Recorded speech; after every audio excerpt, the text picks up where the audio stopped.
Kementerian Pertahanan memberikan sepenuhnya kuasa kepada pihak Tentera Laut Diraja Malaysia TLDM, Tentera Udara Diraja Malaysia TUDM dan Tentera Darat Malaysia TDM dalam menentukan hal-hal berkaitan pembelian aset baharu mereka pada masa depan.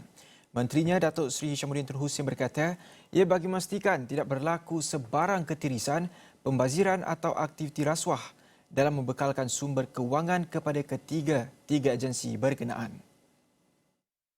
Jelas beliau pihaknya akan berbincang terlebih dahulu dengan Kementerian Kewangan dan Unit Perancang Ekonomi EPU bagi melihat kemampuan kewangan kerajaan sebelum memainkan peranan dalam proses perolehan. Saya dah nyatakan sekarang bahawa penting dalam kekangan-kekangan yang terpaksa kita hadapi selepas COVID-19 ini, biarlah pihak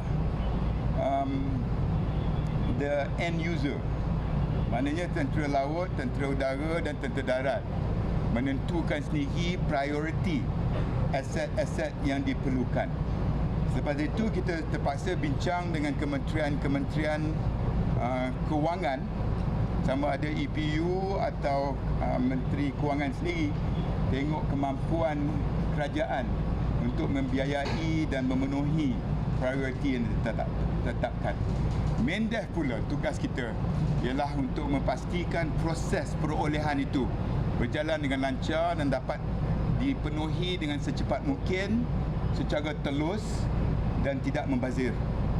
Tidak ada tempat untuk rasuah, ketirisan, kerana dalam kekangan yang kita ada ni, setiap satu sen itu penting untuk kita bekalkan ketiga-tiga perkhidmatan kita ni.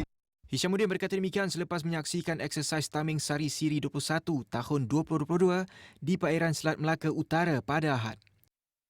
Eksersis berkenaan melibatkan 1,250 warga TLDM, TUDM dan Agensi Penguatkuasaan Maritim Malaysia dengan 10 buah kapal, 5 Fast Combat Boat, 3 pesawat TLDM, 3 pesawat TUDM dan 2 pesawat maritim.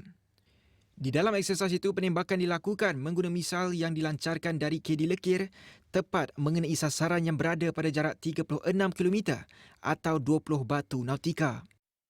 Pada April lepas, TLDM memohon kerajaan supaya perolehan kelompok kedua kapal misi pesisir LMS dapat diberi kelulusan segera pada tahun ini.